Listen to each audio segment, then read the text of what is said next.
Welcome to Haggy Reads for You on Wolf Spirit Radio. Colleen, Haggy, reads children's stories for the wee ones up to the teens. She also reads books for grown-ups. Tune in, kick back, relax, and listen in. You're listening to Wolf Spirit Radio.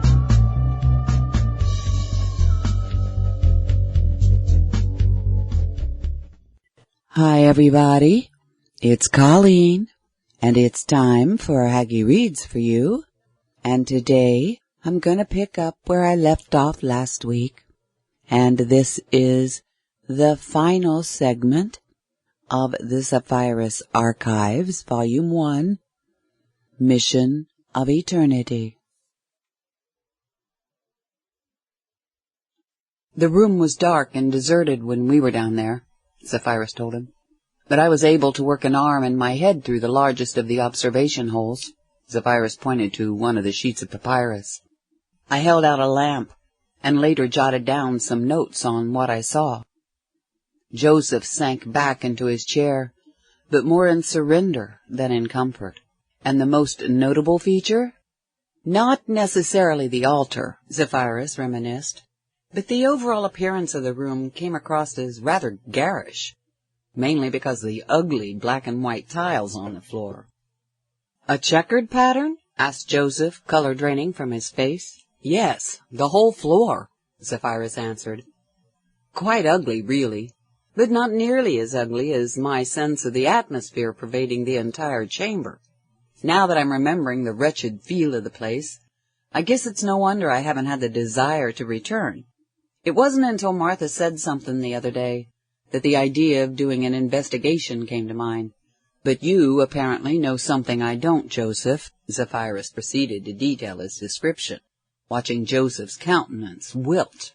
And since tomorrow night is one of those dates Valerius noted, there's no way to get the idea out of my mind. Joseph sighed and covered his face with his hands. Tell me what you know, Joseph, Zephyrus murmured gravely. Leaning forward in his chair, Joseph rested his forearms on his knees. His face waxed into the most deeply concerned expression Zephyrus had ever seen on Joseph.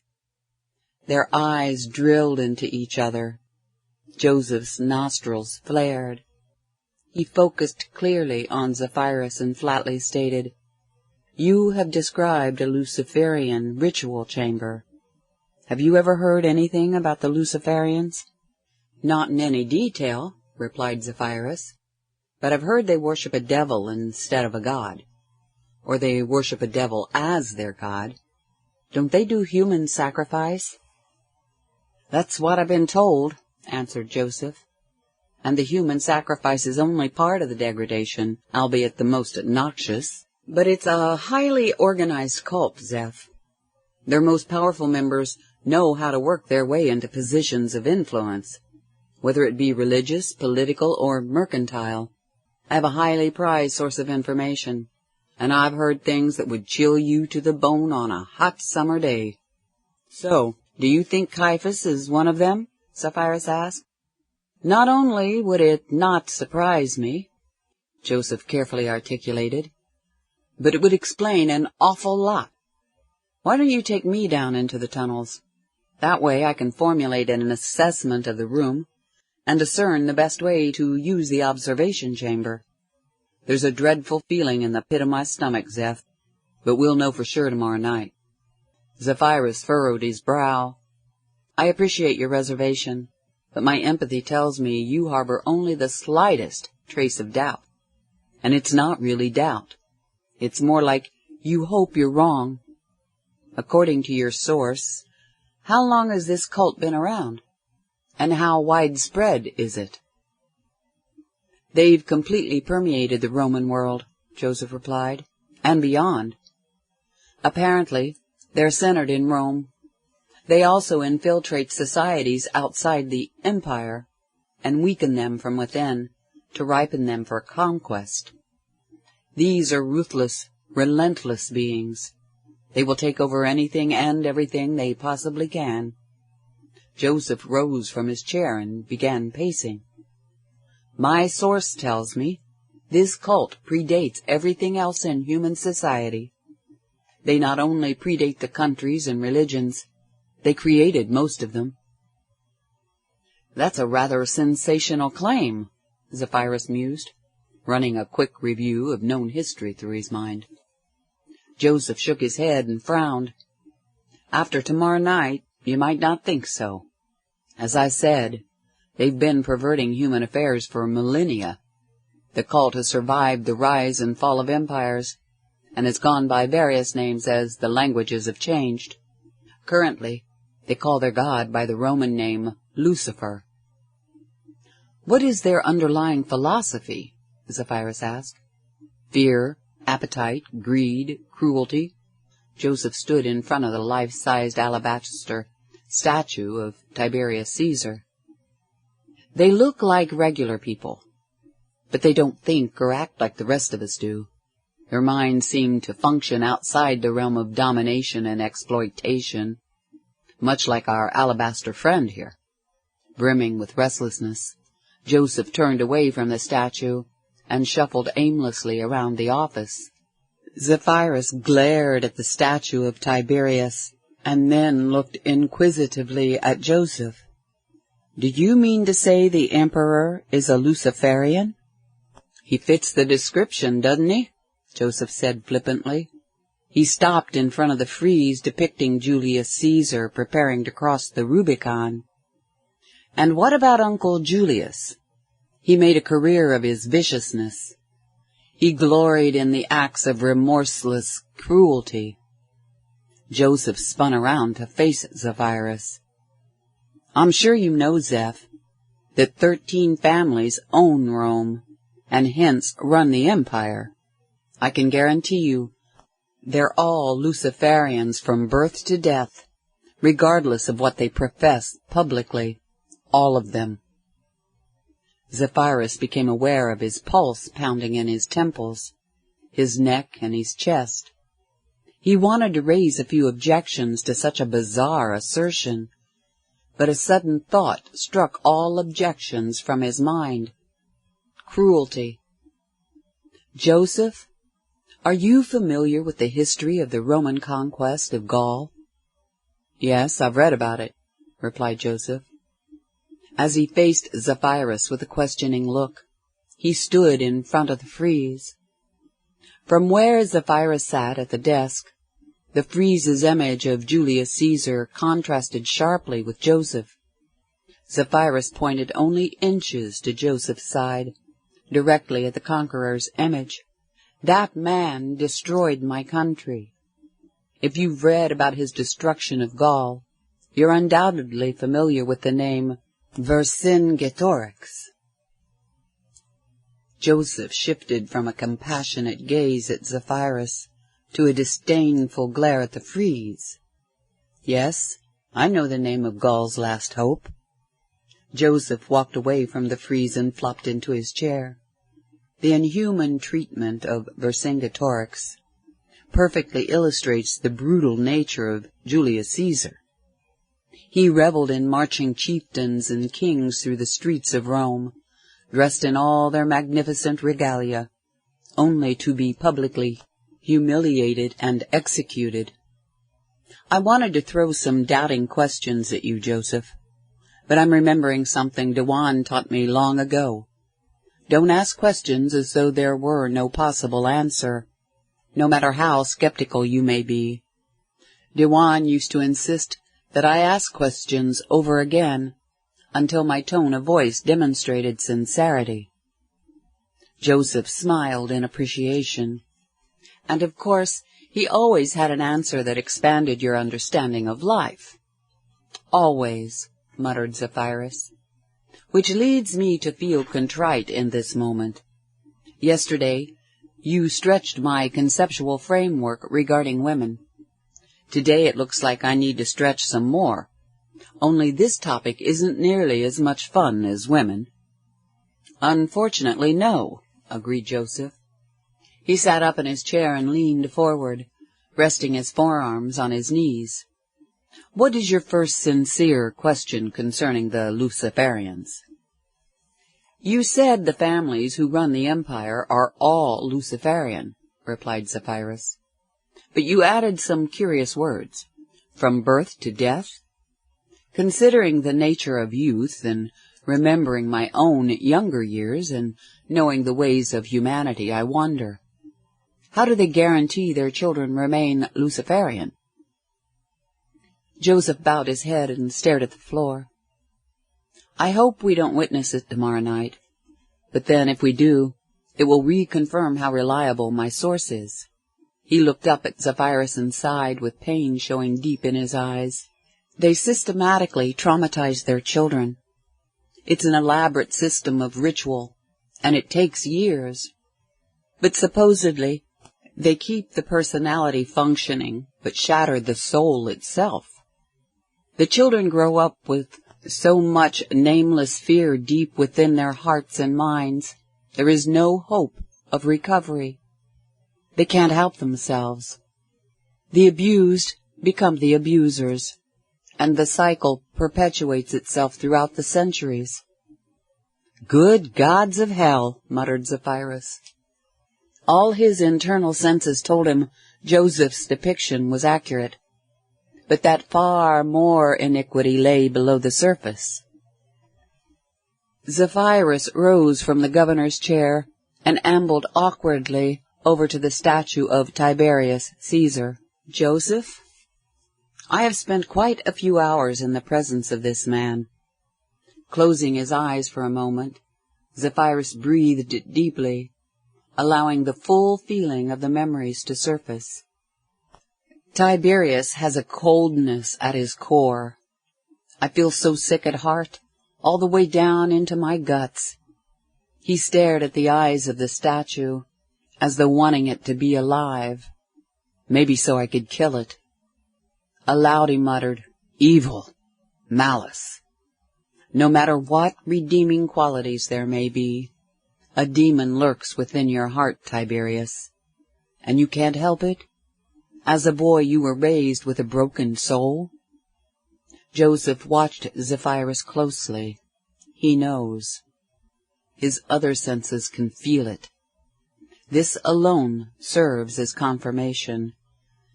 Dear God, what are we going to see tomorrow night? "You, above all, are to be pitied," Zephyrus told the statue. "But I would kill you anyway." Zephyrus lighted a lamp on the governor's desk. "It's almost time." He examined a piece of black cloth. "Thanks for bringing these thieves' masks, Josephs. They're well designed.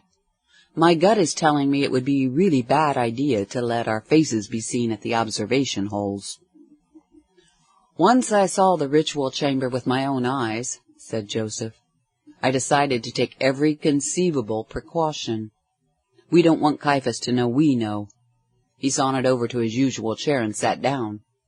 Like Zephyrus, he wore black clothing with long sleeves, and unlike himself, Joseph made no effort to get comfortable. "And we also don't want Caiaphas knowing there is an observation chamber overlooking his ritual chamber. That would create a whole new set of problems." Pacing nervously, Zephyrus wrinkled his forehead and pursed his lips. He scratched his head, shrugged his shoulders, and dropped his hands to his side. "I'm confused." "Confused about what?" asked Joseph. "This palace was built by Herod the so-called Great," Zephyrus began. "So he constructed the tunnels, the secret passages, and the observation chamber. This makes it obvious he knew about the temple's access to the underground ritual chamber. We assume the temple has been under the control of Luciferians, because Herod also built the temple. Why would he build a secret ritual chamber unless he himself had been a Luciferian? And why would he build an observation chamber that would allow the Romans to spy on the priests in a ritual chamber? Herod would have known the empire was also run by Luciferians, Joseph answered, and he probably received instructions from a higher-ranking Luciferian agent. Zephyrus asked, "Why would Luciferians want to spy on other Luciferians? unless it was to keep an eye on their own underlings? You most likely answered your own question there, replied Joseph. My source describes them as extremely paranoid people. They have a history of backbiting, infighting, conspiracy, betrayal. No honor among thieves? Asked Zephyrus. Among these folks, Joseph responded, all honor is a sham and a pretense. In fact, it's usually a setup, at least with the vast majority of them. Qualities like decency and integrity are non-existent. He fused with the cushions, appearing more discomfited by the minute. In the mercantile world, my friend Antonius and I stand alone among the major merchants of the empire. So far as we know, all the rest are Luciferians. They treat you with fake honor as long as they feel you can still be of service to them. If they sense they have something to gain from your continuing to prosper, they will keep their knives out of your back. The sound of a rhythmic knock on the door startled Zephyrus and Joseph. They both caught their breath and looked nervously at each other. God, I hate being so jittery, muttered Zephyrus. He rolled his eyes and sighed. Come in, Hotep. The door opened, and a congenially smiling Hotep entered. He softly closed the door and stood facing Zephyrus and Joseph. Also wearing black clothing with long sleeves, Hotep innocently glanced from face to face. Can I join your conspiracy? Zephyrus ran through part of his repertoire of comical expressions. Stunned, amused, bewildered, blank, inquisitive. Who told you? Never mind. Chuckling quietly, Zephyrus looked sideways at Joseph. It's not always easy to hide things from Hotep. Joseph shrugged and sighed in resignation. One question, Hotep. Where did you get the clothing? That isn't a typical Roman or Judean shirt any more than what Zeph and I are wearing. It looks strangely familiar, though, Zephyrus added. Of course it does, Hotep responded. I found it in the midst of all your costuming, Zeph. But in answer to your first question as to how I know, well, I don't know any pertinent details.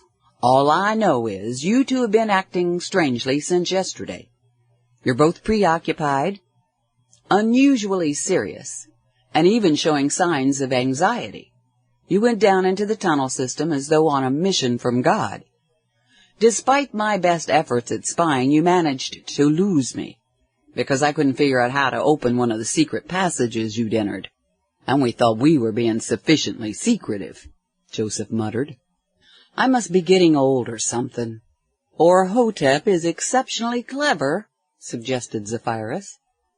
Joseph tittered as he fidgeted in his chair. I suppose it's not a coincidence that I brought 4 masks, and since there are 7 observation holes— Observation holes? Inquired Hotep. Emilia said you were gathering information on Caiaphas, so I guess this means you have a way of using the secret passages to spy on him inside the temple.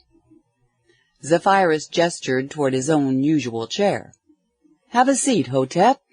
As Hotep strode across the room toward the chair, Zephyrus unceremoniously dropped himself back into the governor's chair.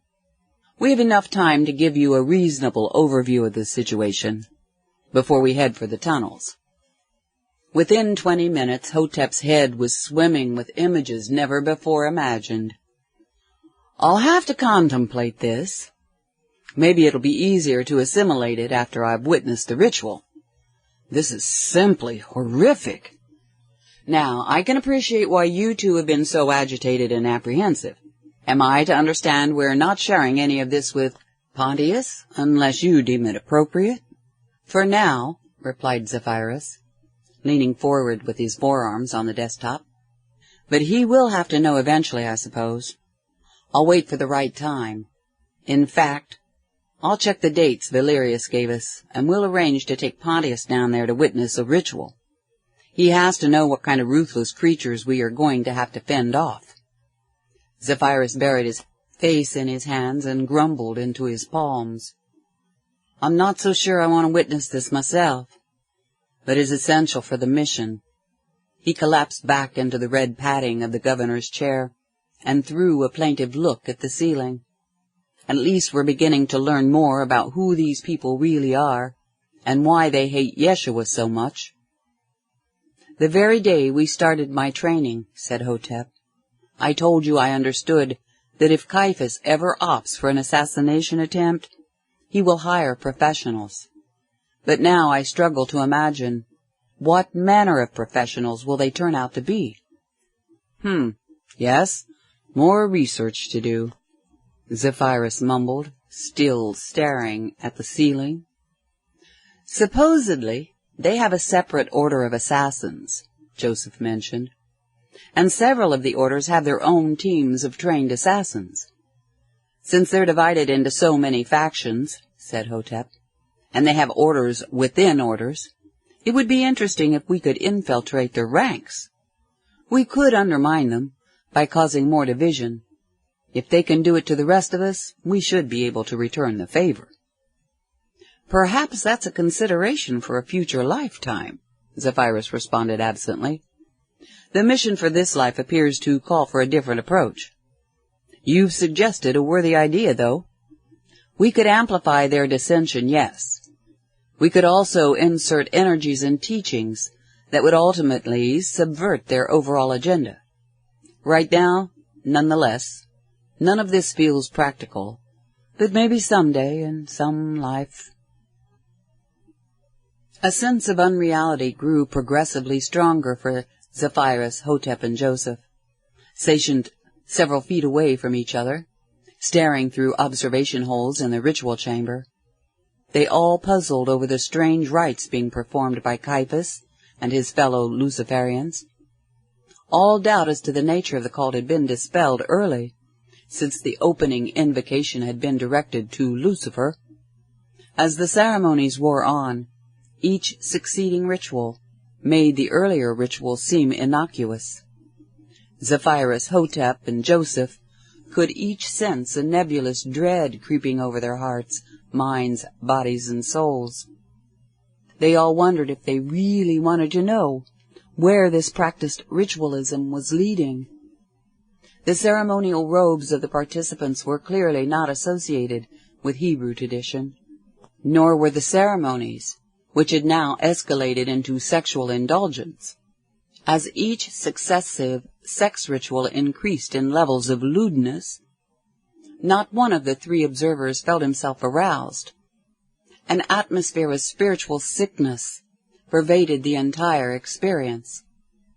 Keeping his empathy keen, Zephyrus marveled that Caiaphas and his handful of assistants could be so proficient at drawing upon the energies generated by the underlings performing the sex acts. Zephyrus even wished he could trace where those energies were being directed. At times, the language employed was not discernible, and Zephyrus assumed Joseph's source to be correct. Certain incantation and spells were recited in the ancient tongue of Babylon. I know better than to ask how much uglier this can get, but I'm afraid the universe is going to show me anyway. Following the crescendo of sexual depravity, Caiaphas and his associates donned black robes with cowls that concealed every feature of their faces. The rest of the Luciferians commenced another chant, but the sound of this particular chant was enough to freeze the blood of the innocent. Zephyrus could feel the hearts of his two companions plummet, along with his own, when 13 children were led into the ritual chamber. "Oh, no," Joseph said. "They traumatized their own children." A stern woman told the children they would be safe as long as they were obedient and stayed with her. She lined up the children across the front of the chamber, facing the altar. Hotep's heart nearly seized up when he saw 4 terrified young girls brought into the chamber and directed to the area near the altar. Everything about these girls indicated that they were expendable. Hotep closed his eyes and bowed his head, resisting temptation to leave the observation chamber. Within the depths of his despair, he remembered Zephyrus telling him, "The more you know about your enemy, the better equipped you are to defeat him." Hotep steeled himself and reopened his eyes to face the horrors to come.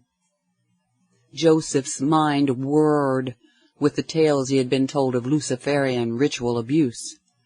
But to watch it unfolding before me, Joseph imagined himself reporting back to his source of information. He bolstered his fortitude as he struggled through the displays of ritual rape and murder of children. Not another word Caiaphas ordered was comprehensible. Hidden within his cowled robe, he inflicted torture with sounds beyond the viciousness of any known predator. He and his cronies drank blood and ate internal organs. They squabbled over the choice pieces, but Caiaphas always prevailed. The sense of unreality increased until Zephyrus struggled to breathe, or even to keep his visual field from quivering. At long last, the weak spot.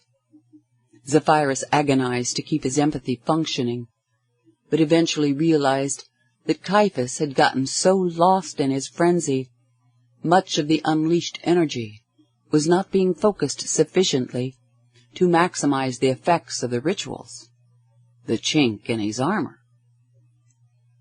Zephyrus, Hotep, and Joseph spontaneously turned and crept out of the observation chamber.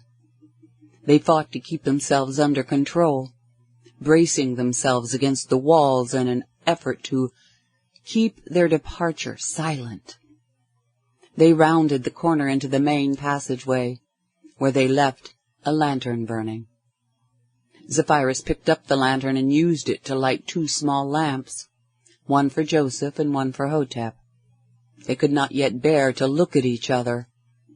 Further along the passage they crept through a doorway. Zephyrus quietly locked the door behind them, and all 3 men finally felt safe enough to let down their guards. One by one, they lowered themselves to their hands and their knees, vomiting and weeping. Zephyrus, Hotep, and Joseph sat uncomfortably in 3 of the coziest chairs in the palace.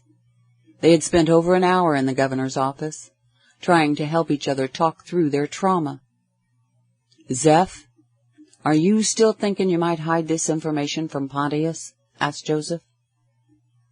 "No," Zephyrus replied quickly and decisively.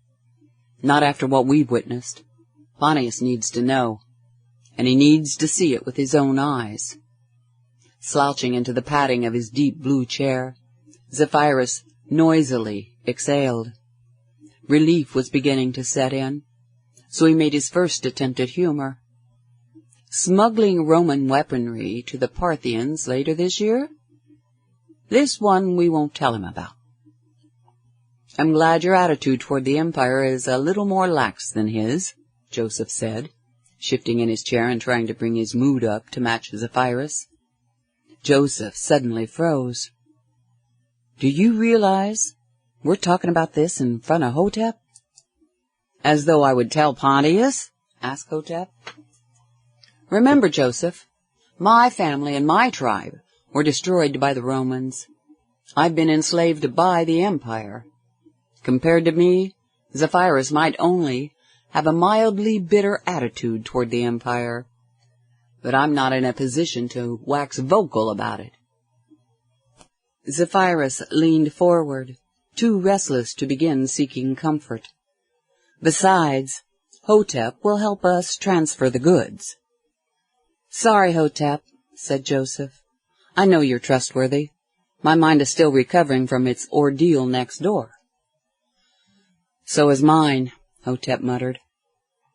He fidgeted in the silence that followed, and decided it would be best to continue lightening their mood while discussing the Luciferians. "Zeph, you said you found their Achilles' heel. What was it about Caiaphas that showed you a weakness?" "There's an old principle," Zephyrus began. "The hotter the head, the less the finesse. I've used it on the battlefields to gain advantage. If I enrage a man, he lashes out more savagely. While his attacks seem deadlier on one level, it's also more careless, especially if I know my enemy. I can predict how he will lash out when he loses control of his temper. Watching the insanity tonight, I was impressed with Caiaphas and his ability to move the energies being released in the chamber. But once he got swept up into the bloodlust, he got sloppy. Since the man lives his life steeped in negativity, he's vulnerable to letting his head get too hot. If we can enrage him, he won't be capable of clear thinking. Now we can study him and find how many ways we can make him lose his temper or entrap him in a state of obsessive negativity. Joseph leaned back and snuggled into his cushions.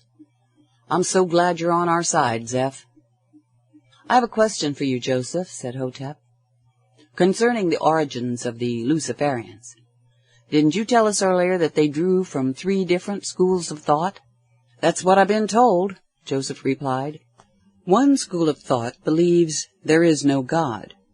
Until I began learning from Yeshua, I couldn't apprehend the gist of this teaching. Now I see they have a better grasp of things than most religions. There is no God. You are God.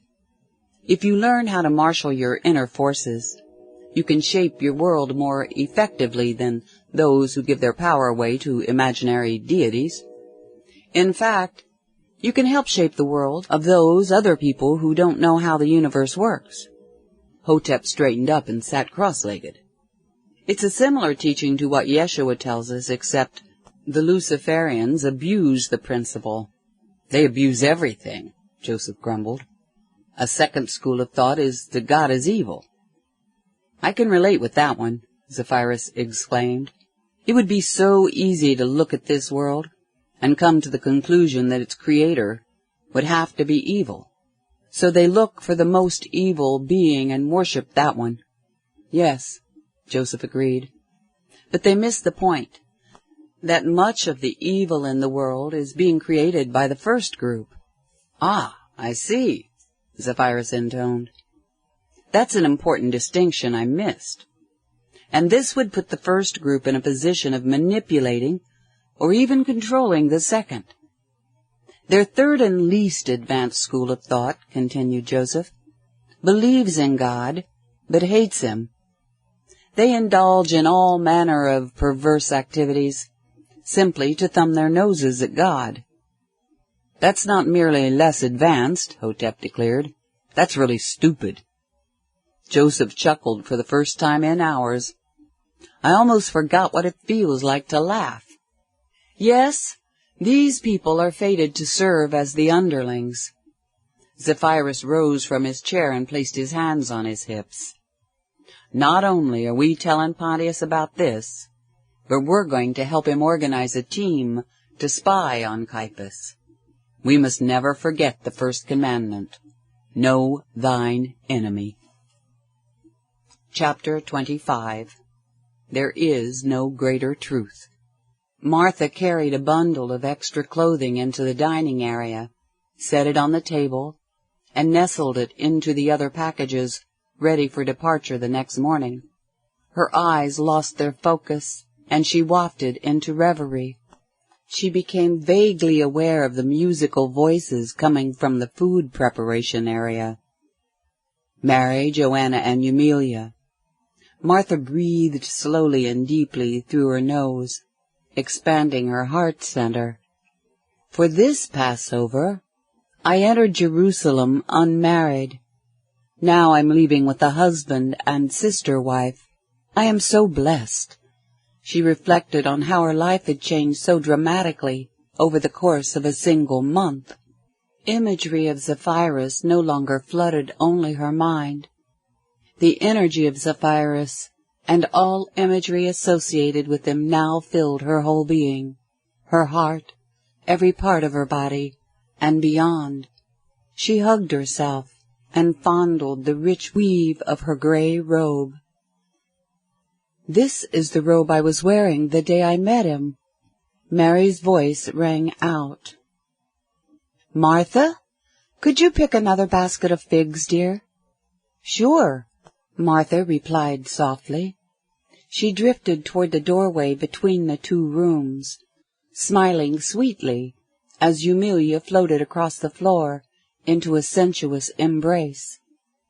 Martha nuzzled Eumelia and ran her fingers through her long black hair. Ah, the bliss of innocence! Martha stroked Eumelia's back, savoring the texture of Eumelia's light green robe. And she loves this robe Zephyrus brought for her. Joanna giggled and said, My, dear Martha, to look at your face, no one would ever guess you were in love. You're looking pretty bright yourself these days, Joanna, Martha teased. I remember the night we met Nicodemus. You told him you two could become quite an education for each other. At least for the time being, it seems Nicodemus is the one doing the educating. I hope you're being a good student for him. Joanna covered her face with her hands, giggling as though she were a young girl again.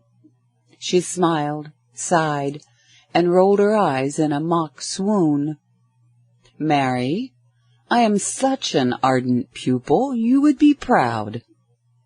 Martha is living the life of a devoted disciple as well, murmured Eumelia, still snuggling into Martha. Well, I'm proud of you both, said Mary. She wiped her hands on a towel and embraced Joanna. The two pairs of women each held each other in silence for a minute. Does anybody know where Zephyrus went? Asked Martha. He went out back to help Lazarus with the donkeys, replied Mary.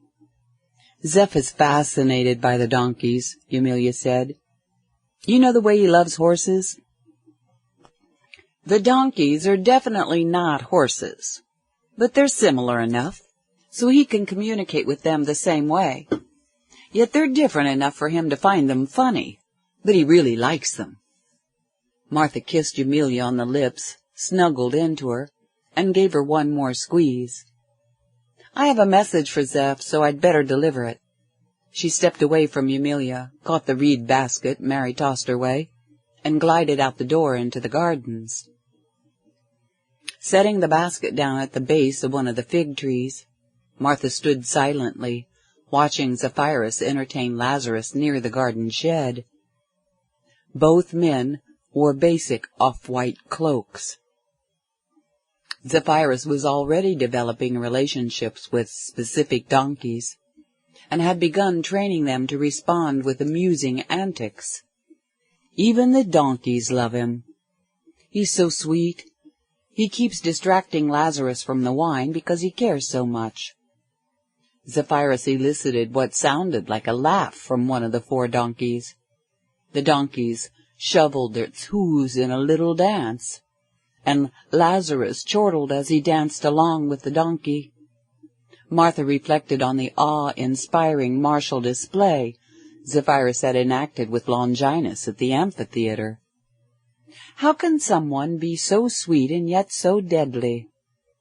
Well, it's a dangerous world, and he is so capable. And he's here for Yeshi. He's here for all of us, especially me. She slowly walked forward, each step as tender upon the ground as the feelings in her heart. Zeph? Zephyrus, Lazarus, and the donkeys all turned their heads in her direction, but the strong, energetic response came from Zephyrus. His eyes gleamed freely, since he no longer felt any reason to hold back on expressing his love for Martha. He smiled from the depths of his heart. Martha responded with a smile so deep she could feel it in her genitals. I love the way he lets it all show. Zeph, Yeshi wants to have a chat with you in the sitting room. Excellent. Shaking a finger at the donkeys, he said, Now, I don't want any of you giving Lazarus a hard time while I'm gone. Especially you, Balaam, Lazarus told the donkey who had done the shuffling dance. If you get out of control, I'll give Zephyrus a full report when he gets back. Balaam responded with another laugh-like sound, and backed a few inches away from Lazarus. Feigning dejection, Lazarus moaned, They never take me seriously. Zephyrus patted Lazarus on the shoulder. "Don't worry about it, Lazarus. Neither do we." Lazarus gave Zephyrus a powerful but playful shove in Martha's direction. "I'm glad. Yeshy wants our relationships to be playful." "There are different kinds of playfulness," said Zephyrus. As he approached Martha, they maintained vibrant eye contact until their lips locked in a fervent kiss. He fondled her buttocks as he and Martha pressed themselves together, drinking from the nectar of each other's love. Eventually they eased into cooing and snuggling in a series of delicate little kisses. The shared energy transferred itself into a moment of ardent soul-gazing as they allowed themselves to melt into each other's eyes. After sighing in unison, they started ambling toward the house, holding hands and sharing glances that transcended word and thought. "I was just wondering something about you," Martha mused. "I was remembering your sword play with Longinus, and there's something I don't understand. How can a man be so deadly and yet so sweet? How can you be such an affectionate lover? You're so gentle and caring, but you're also a high-ranking military professional. Pontius told us you have even been lauded by the emperor himself for valor and prowess on the battlefield. How can such disparate energetics exist in the same body, in the same heart, in the same soul? For heaven's sakes, Zeph, you've killed men. You've used your sword to slice the life right out of other soldiers. Do you have a sense I'm not finished with that part of my life?" he asked with a touch of reservation. Martha delicately placed one hand on her chest and the other over her abdomen. "I have such a sinking sensation, a sadness and a dread. Oh, but that runs deep." She kept her eyes averted and concentrated on maintaining some degree of buoyancy. "I don't want this to pull me down. I know if Caiaphas or anyone else tries to—" The words kill, assassinate, and murder came to mind, but stuck in her throat.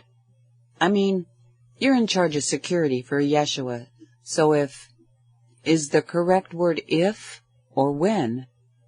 asked Zephyrus, with a slight edge creeping into his voice. Swallowing with difficulty, Martha spoke with uncharacteristic gravity. "According to Yeshy, the correct word is when, and when it happens, you're going to kill whoever attempts it." "Indeed I will," Zephyrus growled, with quiet confidence. Martha centered herself, exhaled with intention, and cast her emotional burden into the earth.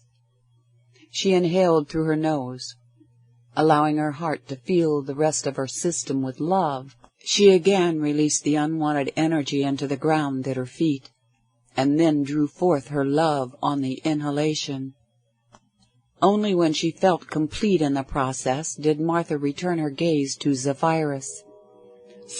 "So, back to my question. How can the tender man be a killer?" "I have a theory," Zephyrus answered in a deep undertone. "You can only be as lethal with another man on the battlefield as you can be gentle with a woman in love." Martha's mouth opened, but no verbal response could be formulated. She peered into his eyes, silently begging for elaboration. "In man against man, strange energies come into play," he explained. "There have been plenty of nasty, hate-filled, abusive men who have dominated on battlefields. A lot of them have towered over me in stature. Some even dwarfed me in musculature. But I have encountered such men and cut them down like sheaves of wheat." Martha's gaze did not waver.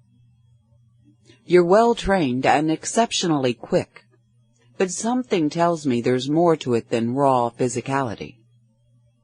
Zephyrus nodded almost imperceptibly. "Contemplate this. What do those detestable men have to live for except one day of conquest, abuse, and exploitation? Except for another day of indulging in their lust, hatred, and appetite? Is there a shred of consciousness in them, with a desire to live, to love another day? It is precisely love, and the desire for love, that will forever inspire men like me to prevail where the unloving fail. The more loving I am, the more reason I have to live. These two seemingly opposite energetics might be interpreted as antithetical expressions of the same will to live, but one creates the other. It's the love that creates the lethality, and truly, the gentler I am with women at the loving end of the scale, the more potent I become at the violent end of the scale, when it's time to kill or die. Martha gulped air, realizing she'd been holding her breath in rapt attention. As they slowed to a halt near the side door, she whispered, "I have to pick some figs while you go talk to Yeshi. But I have a thought to share with you. It never escapes any of our minds that you are in charge of protecting Yeshi's life. And you know how much Yeshi means to all of us." She smiled into his eyes with uninhibited admiration. "Zeph, I have every intention of helping you become 100 times more lethal than you already are." Zephyrus entered the sitting room and saw Yeshua relaxing cross-legged on one of the couches, eyes closed, face aglow. Yeshua's countenance appeared angelic, graced with a plain white cloak. Maybe I'd better not disturb him. Who knows where he really is? "Have a seat, Zeph," murmured Yeshua, with his eyes still closed. "I'm in a suitable frame of mind for expounding on a complex issue you've been wondering about." "Ah, good, thanks." Without hesitating, Zephyrus moved over to the other couch. He sat down, removed his sandals, and emulated Yeshua's pose. Zephyrus closed his eyes and slowed his breathing. "My pulse is too fast. I need to ease up and absorb." He presently felt the comforting power of Yeshua's gaze upon him, so he opened his eyes and peered into those bluish-gray pools of wisdom. It mildly surprised Zephyrus to note the conspiratorial grin on Yeshua's face. "You mentioned this once before," Yeshua began, "but you were in the company of people who are not yet ready to hear the answer, so I've waited several days to find a window of opportunity. Everyone else is busy preparing for departure to Caesarea in the morning. You and I can talk for a while uninterrupted." "What's our subject?" Zephyrus asked. "You expressed an interest in my perspectives on lying," replied Yeshua. "Since I don't live in a black-and-white universe like the one Nicodemus grew up in, the subject takes on layers and shades.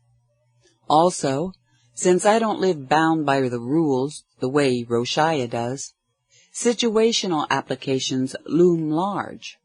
The smile in his eyes grew brighter. "Zeph, do you differentiate between truth and fact?" Zephyrus unconsciously scratched his head and furrowed his brow. "I'm not quite sure I understand what you mean." Yeshua chuckled, and his expression morphed back into the conspiratorial grin. "In other words, your answer is no. To you, truth and fact still mean the same thing. But within the hour you will see a distinction." Leaning forward in fervent curiosity, Zephyrus let his face run through his repertory of comical expressions of confusion. "I think this is going to stretch my imagination." "First, take a moment to breathe," Yeshua suggested, "and close your eyes. Drop everything you know or think you know. Wipe your slate clean and let me write something new on it. As you open yourself, let your imagery center on what you have envisioned the universe to be. Your concepts of cosmic planes, times, and space heavens and hells, stars, suns, and planets, the world of thought, the world of feeling, the world of pure spirit. Visualize the cosmos in its infinite wholeness, and let your empathy feel the infinite essence. Zephyrus was growing adept at drifting into cosmic reverie, floating away on the sound of Yeshua's magical voice. Zephyrus became aware of certain thoughts that might otherwise dominate his attention, but such thoughts could gain no hold under Yeshua's direct influence. Zephyrus loved the feeling of inner freedom. Not even my heaviest problems, not even imagery of Caiaphas, can weigh me down when we do this. Once he felt his consciousness suspended in the sea of bliss, the sound of Yeshua's voice resumed. Out in your expanded state of cosmic awareness, feel this. Truth is that which is. Truth simply is. Your greater truth is that you are a magnificent cosmic being. You are made from the essence of the cosmic sea, and your spiritual experience flows as the water of life through planes, dimensions, and worlds. No matter what world you may find yourself in, you are always that divine soul, that drop of the infinite ocean. You are a beautiful, melodic line in the infinite music of the spheres. As the strings of a harp vibrate their beauty into the atmosphere, your spirit longs to sing its truth into this world. On the human level, you want your words to sing forth in a vibration that harmonizes with the truth of your spirit. Truth is love. Truth is joy. Truth is peace. Your spirit, the essence of what you are, that is your truth. Your only reality. All else is mere illusion, reflection, or shadow.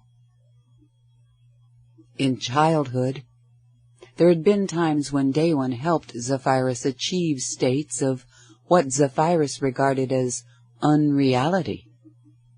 It was becoming easier to picture the dear old druid vividly, and to feel the love that they had shared. Zephyrus could also hear Daewon's voice.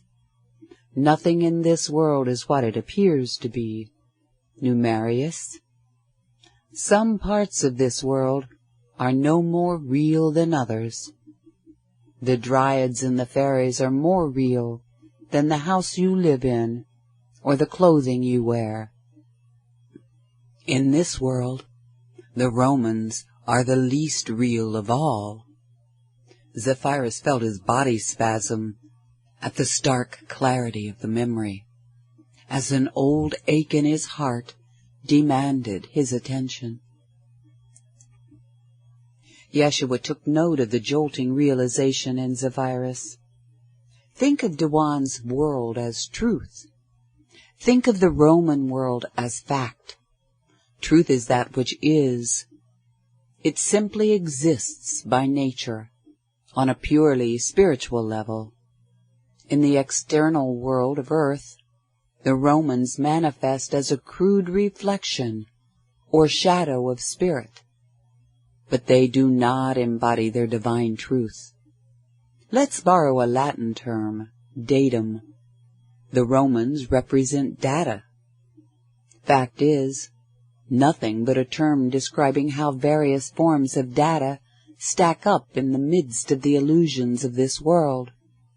So fact is rooted in illusion. Truth is the essence of spirit, which is the only reality. Yeshua fell silent, intently gauging every subtle response in Zephyrus. Within the deepest recesses of his being, Zephyrus floated in the sea of bliss. The voice of truth no longer resounded throughout the sea, but the voice's essence permeated all the waters. As Yeshua had helped him learn, Zephyrus surrendered into a state of profound contemplation. This is where Spirit shows you the truth about the object of your contemplation. This is where I learn the truth about fact. At one point, Zephyrus became acutely aware of the ache in his heart. Facts often hurt. Truth always heals. Yeshua patiently waited for Zephyrus to emerge from the depths of his contemplation. When Zephyrus began stirring, Yeshua asked, "Can you differentiate between truth and fact now?" Nodding slowly, Zephyrus breathed a barely audible, "Yes." "Good. Refocus your attention out here in the room, and we'll expound on the overarching philosophy. When you first broached this subject, you mentioned your discussion with Pontius about the power of a well-placed lie. As I see you, Zeph, you're not much of a liar. In your younger years, yes, you often lied to your father and grandfather as a matter of survival. But now in your maturity, you merely skew pertinent facts to keep the peace, and you don't have to do it very often." Still returning his consciousness to the room, Zephyrus managed a warm smile. "And the peace, in turn, keeps us in a state closer to our truth. So you're saying I'm not really a liar when I realign the data for a mutually beneficial purpose?" "Right. You are not a liar," Yeshua affirmed. "Perhaps we could call you a skewer. Remember, we're now redefining some terms. I perceive you as an artful skewer, but also as a basically truthful man. You never skewer the data with an intent to harm. Ill intent plays an important part in my definition of a lie." Massaging his facial muscles, Zephyrus mused, "So, I'm an artful skewer, not a liar. And I'm an adept obscurer, which prevents me from having to do too much skewing. And none of this is lying, because a lie intentionally deceives for the purpose of gaining an unfair advantage over other people." "Yes, you're grasping it completely," Yeshua assured him. "We are realigning our definitions of terms. Lying is when you deceive someone to gain an unfair advantage. Lying is not merely non-factual, but lying actually causes the recipient to vibrate farther out of harmony with their truth. Lying seeks to disempower. Our natural state of being involves living in our power." Yeshua paused, allowing the idea to germinate within Zephyrus, and then he asked, "What about speaking pure truth that is completely non-factual?" "That wouldn't be lying either," replied Zephyrus. "Anything skewed or entirely fabricated, intended to uplift the listener, would make up a truth." "Ha! Make up a truth!" He giggled at his inadvertent play on words. "It's a truth, but I just made it up." Zephyrus heaved a sigh and resituated himself on the couch. "This is fun. You're changing my perception of life again. Go right ahead and hit me with an artillery barrage of truth. But if you feel it would help, feel free to skew a few bits of data." Not wanting to attract attention from elsewhere in the house, Yeshua kept his laughter quiet. His entire body shook. He waggled his head and closed his eyes tightly. Presently he smiled appreciatively at Zephyrus. "It's so much fun teaching you, Zeph." "One thing I've never been any good at," said Zephyrus, "is boredom. Now fire those catapults of truth at me." Yeshua cleared his throat and sat up straight in his cross-legged pose. Zeph, why would you intentionally give someone a fact, knowing it would only hurt them? I probably wouldn't, answered Zephyrus. There would have to be some really sound reason for doing it. Here is your next step, said Yeshua.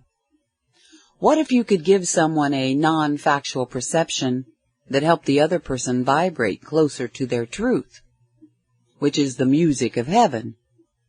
What if you fabricated a story that would inspire love, joy, and peace? I probably wouldn't hesitate, Zephyrus replied. But as always, there are no rules in spirit, Yeshua continued.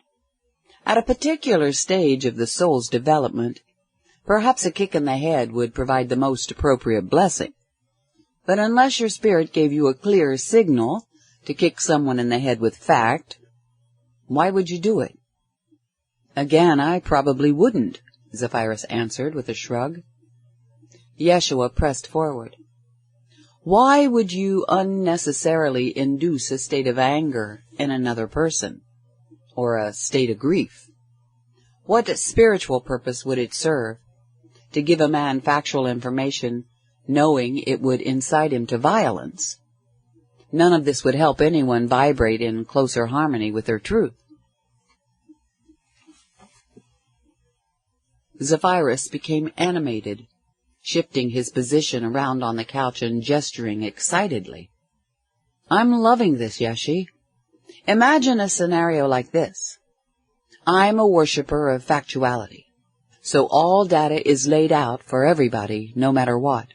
This is what I believe makes me a righteous man. So I lay out the facts. The facts spark a conflict, which escalates into a war. Tens of thousands of men are killed or wounded. Thousands of homes are burned to the ground. Across the map, women are raped, enslaved, and killed. Thousands upon thousands of children are orphaned, and many of them sold into slavery. But I count myself a righteous man because I had my facts all straight, and that's what matters. Yeshua radiated his sheer enjoyment of the conversation. Yes, you could stand before the God of judgment and hold your head high in your piety. And yet, there are people who would have judged and condemned you if you would have chosen to skew or obscure the facts, and thus allow thousands of people to live their lives and love their children. Tragically true, Zephyrus muttered. Factuality is starting to sound like a deadly disease. He pretended to pontificate. Yes, I broke hearts and ruined lives, but I had my facts all straight, so I am a righteous man. You have also mastered the fine art of omission, Yeshua added, which plays into the principle of silence is golden.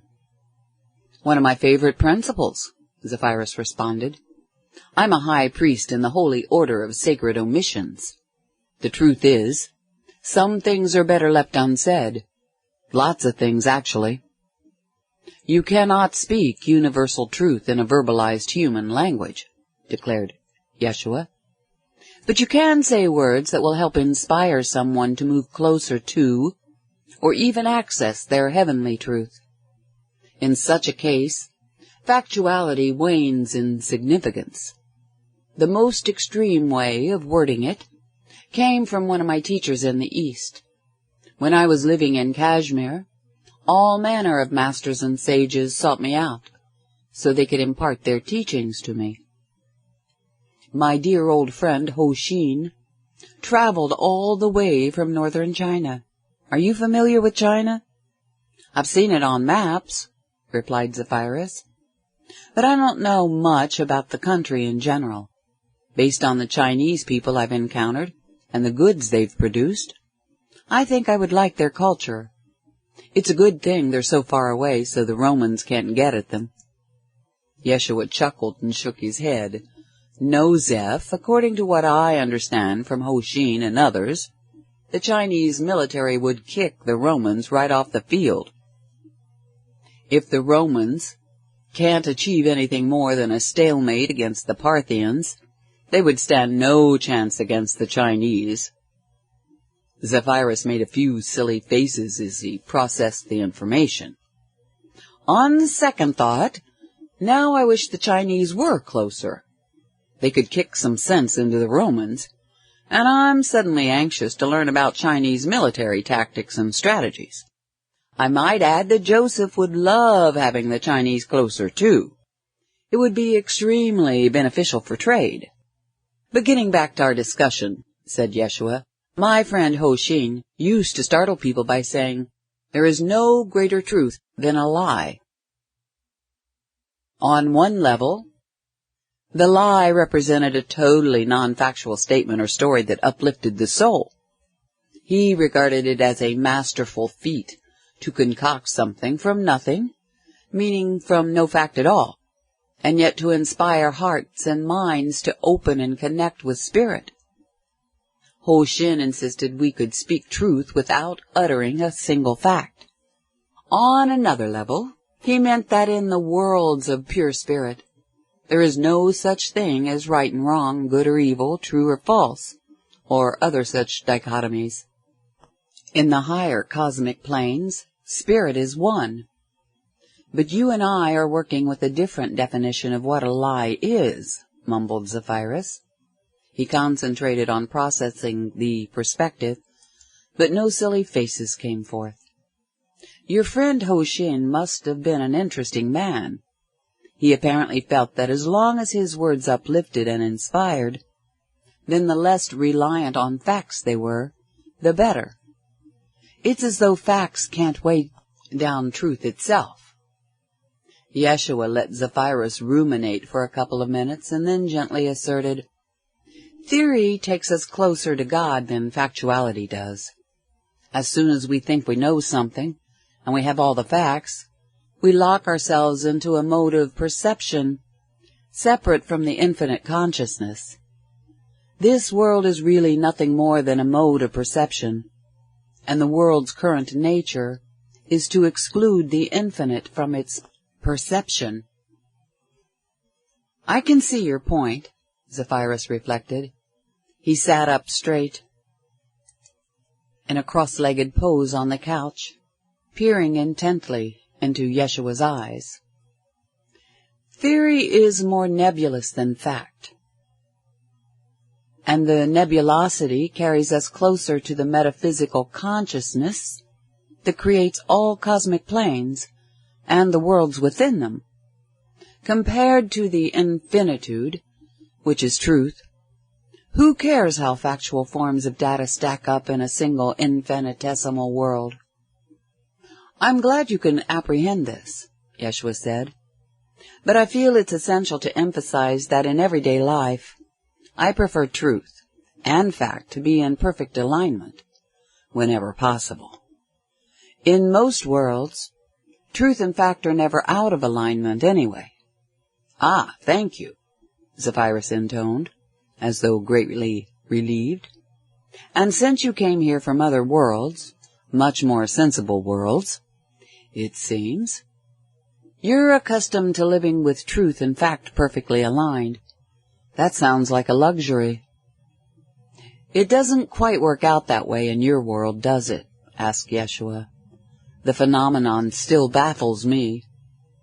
You seem to be insinuating that our world fails to qualify as the norm in the universe, Zephyrus noted. That's encouraging. And yet my empathy is telling me it's not easy for you to live in a world where truth and fact fail to mesh. Yeshua leaned back on the couch. I'd like your thoughts on a potential application of Ho Xin's principle. Judging by my public presentations thus far, it seems my effectiveness would increase if I created tiers of teaching. For most people, it may help if I speak of God as a person, their Heavenly Father. As you know, this would not constitute an accurate representation of my teachings. Ho Xin would call it a lie. But such an approach could help draw people closer to truth. I could provide those on the first tier with useful aphorisms to inspire them to move toward the next level. I could tell them stories, parables not rooted in fact, but designed to move their hearts out of fear and into love. All of it would still fit Ho Shin's definition of a lie, Zephyrus noted. But how far would you carry it? A couple skewed facts here, a few fabrications there, all atop a mountain of omissions? I've thought about carrying it to an extreme, replied Yeshua, to the point of speaking about mythical characters like Abraham, Isaac, and Jacob as though they had actually existed. Zephyrus gaped at Yeshua in genuine surprise. Now you're fitting my definition of a lie? You know I despise all these fables and fantasies being passed off as historical fact. All for the purpose of gaining control over people. Except we have to acknowledge you have a different motive. Quite different, yes, Yeshua concurred. Somehow, there must be a way to use the same old stories to liberate people from the manipulators who use the stories to enslave them. Zephyrus made the sign of the praying hands in front of his heart and bowed slightly. Ho Chin would be proud of you. He furrowed his brow and rubbed his forehead. I don't know, Yeshi. There's lying and then there's lying. Do you think you could tolerate using such a tactic? I'm not sure I could tolerate listening to it, and I'm the professional skewer here. Yeshi sighed gravely and made a few hapless hand motions. Maybe, but I really appreciate your honest response. You're helping me call myself into question. As you can see, I'm in a bit of a quandary, trying to delineate the tiers of teaching. It induces an odd sensation seeing you in a quandary, Zephyrus told him. But the funniest part of it is, you're in a quandary over how to use fabrications, skewed facts, and massive omissions to deceive people into spiritual liberation. If you succeed, Ho Chin would build a monument to you. If you think I'm in a quandary now, Yeshua mumbled, just wait. Someday, he rolled his eyes, then closed them, shaking his head and frowning. You're thinking of the dark passage I'm supposed to help you navigate, Zephyrus quietly surmised. Don't worry, Yeshi. We'll lie our way out of the predicament, whatever it is. Yeshua reopened his eyes and smiled warmly at Zephyrus. You will shine forth as a master of deception, Zeph, and all for the sake of truth. In his next life, maybe Ho Chin will build a monument to both of us. The governor's lounge sounds like a cheerful place tonight, Hotep murmured, wistfully. He paused at the top of the mosaic stairs, waiting for Zephyrus and Joseph to mount the last few steps. The three men paused on the balcony near the open door to the lounge, listening to the happy voices of their friends. Joseph sighed. I don't even feel fit to join them in there. It's really hard to let go and blend in with the others, with the innocence. It really does feel like we've lost our innocence, muttered Zephyrus.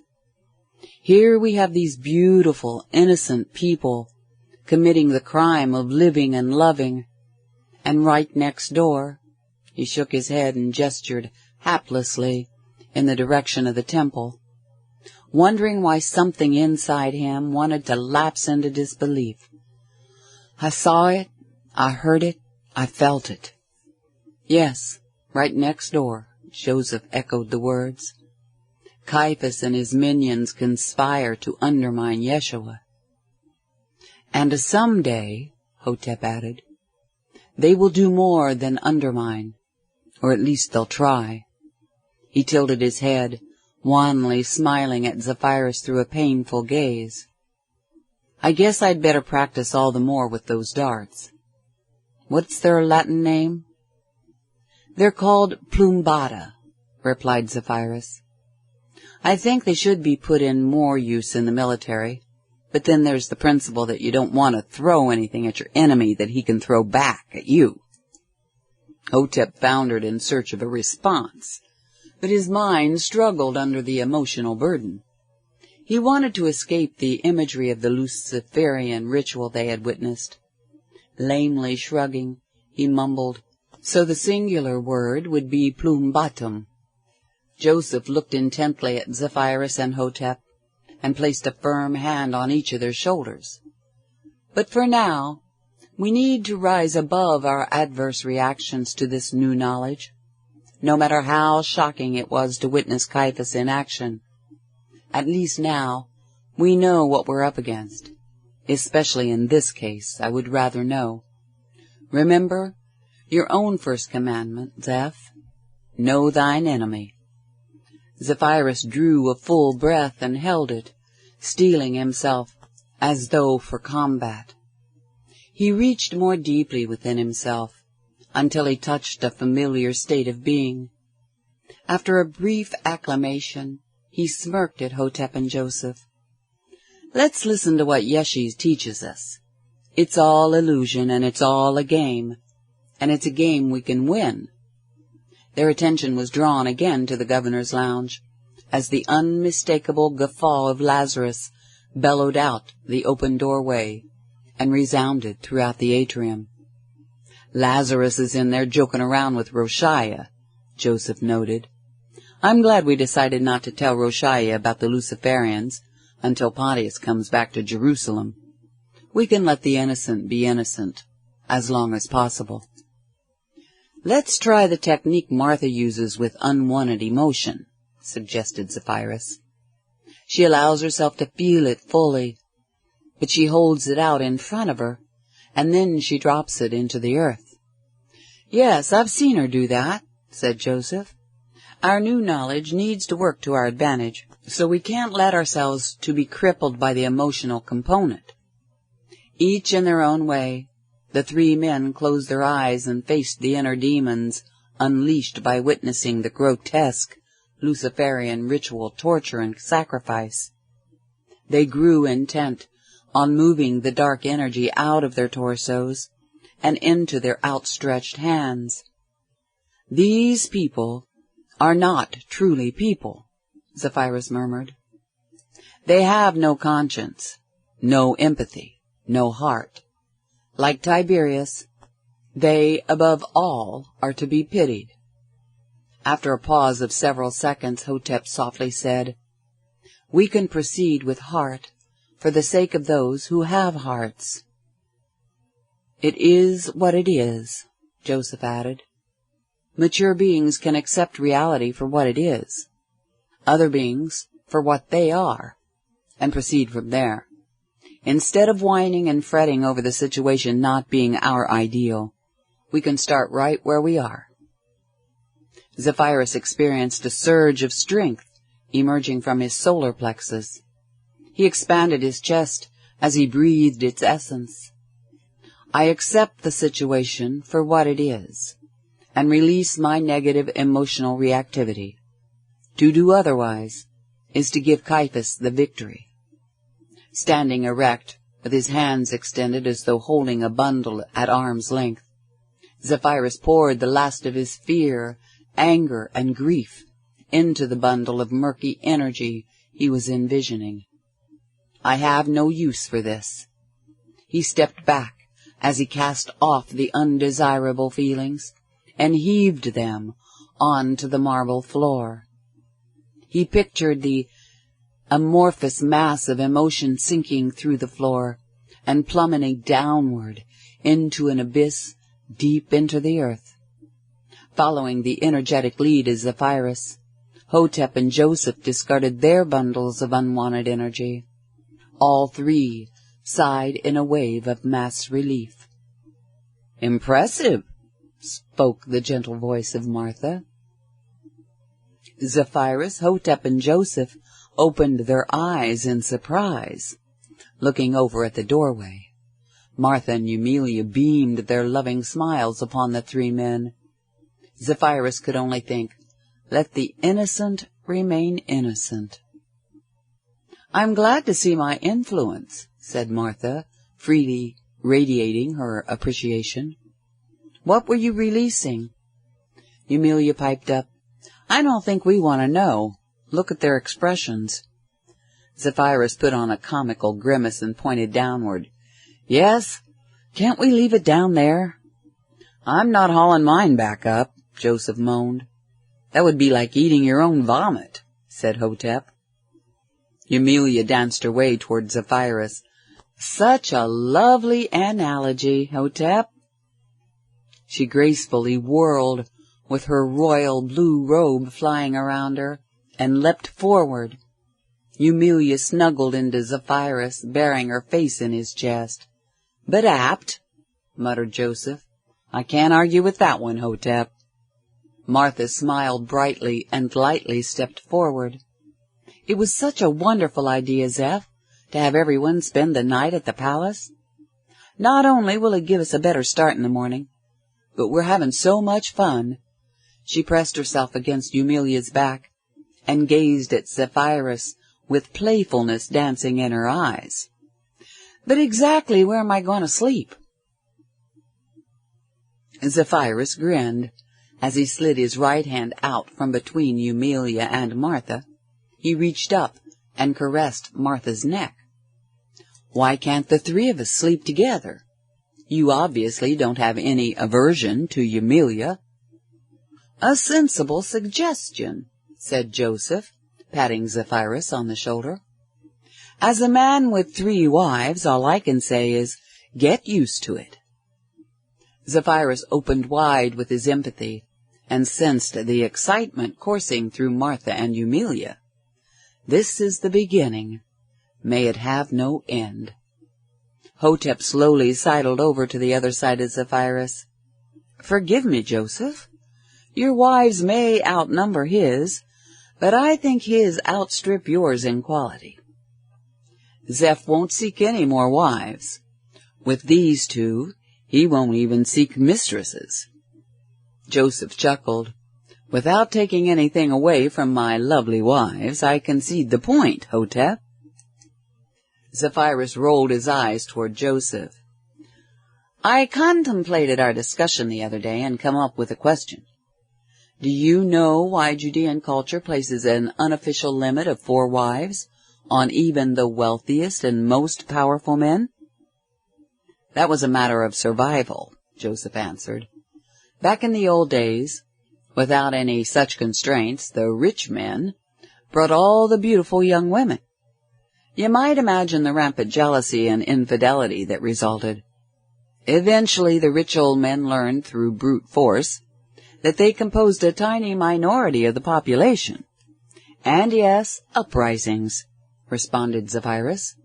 The band of young men who are paid moderate money to guard the old man's hoard suddenly realized they would be better off killing the old man and splitting the booty amongst themselves, and then helping themselves to the women, added Hotep.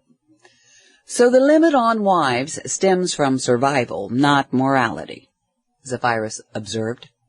And still, the old men keep sending the young men to war to keep the male population down.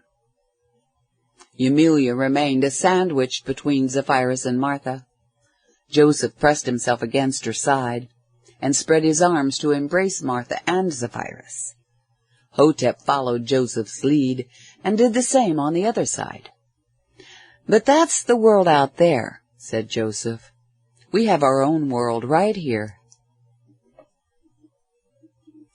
Chapter 26. You can give me the gift.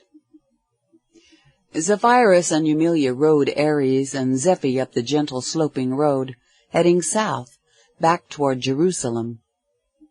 Cresting the hill, they halted to watch the rest of their friends approaching along the road. The Magdalenes and a few of their servants, Joseph and several of his servants, along with Yeshua, Hotep, Rachel, and Leah. Accompanied by laden donkeys and a few loaded carts, they worked their way up the long, winding slope from the south. We can dismount and walk along with the others, Zephyrus told Eumelia. Our equine friends can walk without being burdened with the likes of us. Yes, they've had their spat of exercise and fun. Sliding off Zephyr's back, Eumelia added, Besides, it's a long walk to Caesarea, especially with someone riding on your back. I've never been to Caesarea, you know. Zephyrus dropped to the ground and cuddled Eumelia from behind. His hands probed and soothed. He fondled her breasts and kissed her ear. You're gonna like Caesarea. One thing we have to admit about the Romans' engineers is they can design cities that are far more sensible than Jerusalem. Eumelia's heart pounded, and her body undulated as she breathed into his hands. Her breast firmed and her nipples grew taut. Zeph, if you wanted to play like this, maybe we should have stayed farther up the road. He nuzzled the side of her head. In a while we can remount and ride off to a secluded spot for some fun. I love the way you think, she blissfully moaned. I love the way you love, he whispered. Zephyrus and Eumelia snuggled and played a bit more, and then sat down on boulders beside the road, where they could enjoy the view of the city in the distance. They drifted into a discussion of their experiences in Jerusalem. It feels so strange to look at the palace from here, Eumelia pondered. It looks so much more like the big stone box, or the big strong box, as Martha calls it. And now I'm leaving it behind, after 5 years of being enslaved inside. She swallowed with some difficulty, as a wave of sentiment welled up and engulfed her heart. Tears began trickling from the corners of her eyes. Zeph, I don't know how I could ever adequately express my gratitude. Her body shook with a few sobs, and she lowered her head. I never lost hope in those years. All I could see I had to look forward to was to live as a sex toy for the Romans when I wasn't busy doing menial tasks. But something inside my heart would never succumb to that imagery. There was always a strong feeling in my heart that I would grow up to have a better life, even a wonderful life. But I couldn't ever comprehend or explain the feeling. I guess it was faith. Yeshua certainly has a lot to say about faith, said Zephyrus. We can ask him about this, and he'll probably say it was your faith and not only protected you from harm, but created this very situation that leads you onward into the adventure of a lifetime. Eumelia squeezed her response through a voice tight with emotion. Somehow I must have known on a deeper level. I can see no road before me, but I had faith in a gratifying future. And earlier this year, along came this new tribune, Zephyrus murmured. Although he was a little dense, and couldn't see the living treasure who served his food. Right from your first visit to the palace, Eumelia continued, you never left my heart or mind.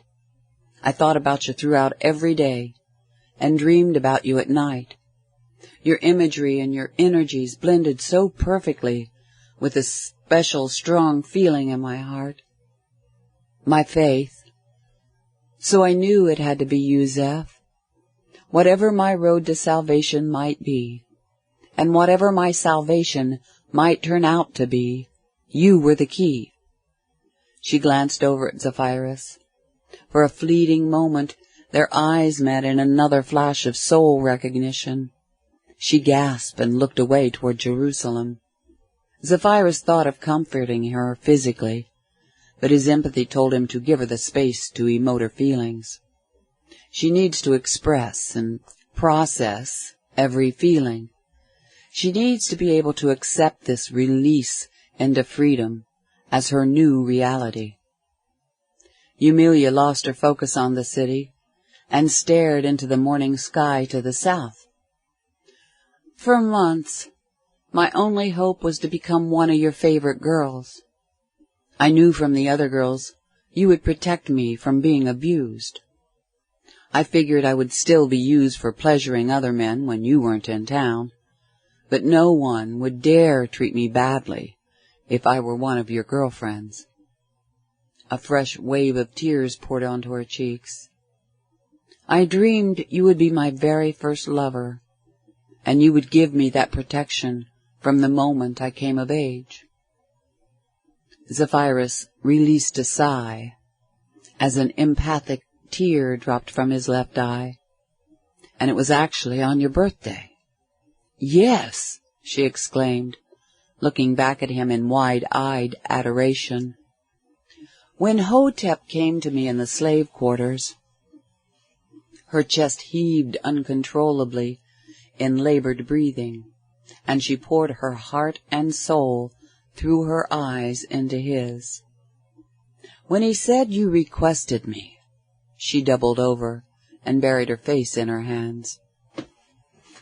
As a dark shroud of shame and guilt clouded his heart, Zephyrus remembered it was Hotep who had arranged for them to be together.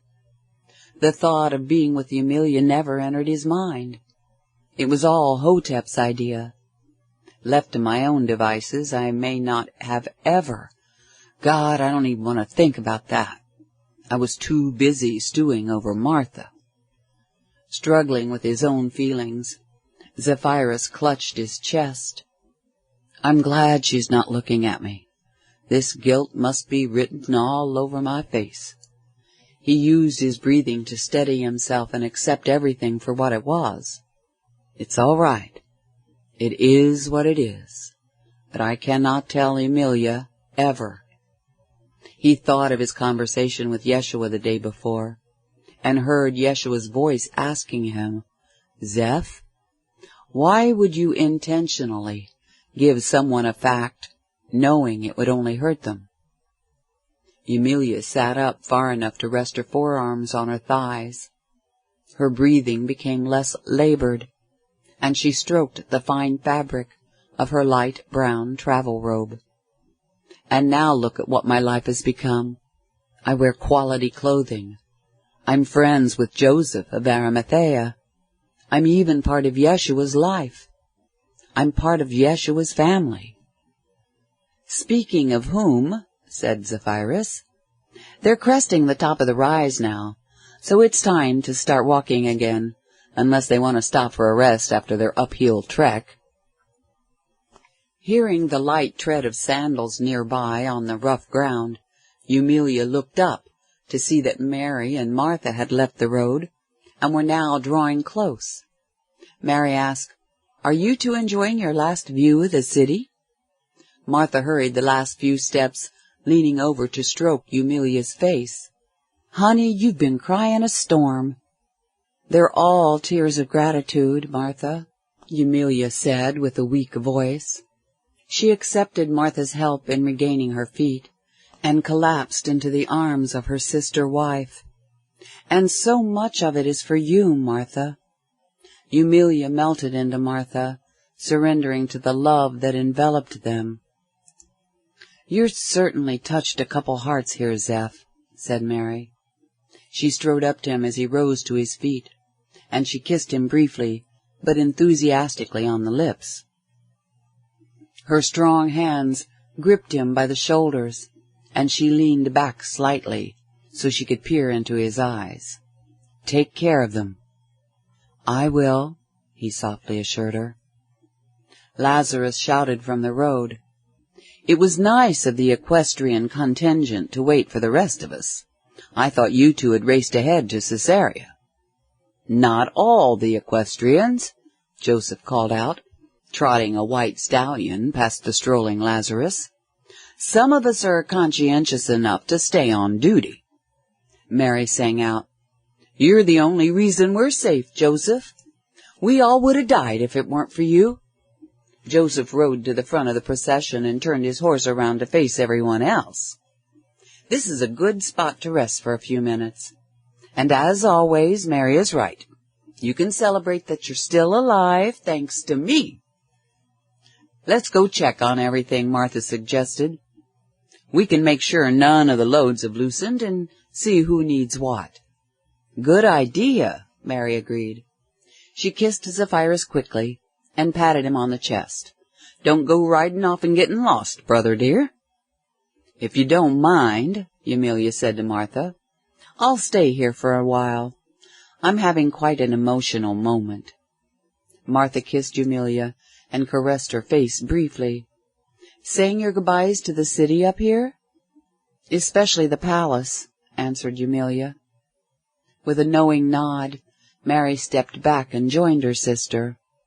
Mary and Martha moved toward the road, and Eumelia walked several paces forward to stare at the city. Standing alone, Zephyrus noticed Hotep and Yeshua striding toward him. Hotep veered off to stand with Eumelia, and Yeshua approached Zephyrus.